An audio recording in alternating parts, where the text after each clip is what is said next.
Welcome to today's tutorial. If you've been using the Babbel app on your Android phone and noticed that the microphone isn't working, this video will guide you through enabling microphone access. We'll cover the process clearly and quickly.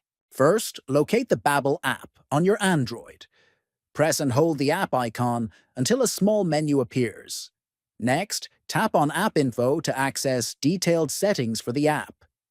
Then, scroll down to find Permissions and tap on it to see all permissions that Babbel can request. After that, look for Microphone in the list of permissions. Click on Microphone and you will see several options. Choose Allow Only while using the app to ensure that Babbel can access your microphone only when the app is active. If you found this tutorial helpful, please subscribe to the channel, like the video, and share it with friends. Thanks for watching, and enjoy learning with Babbel.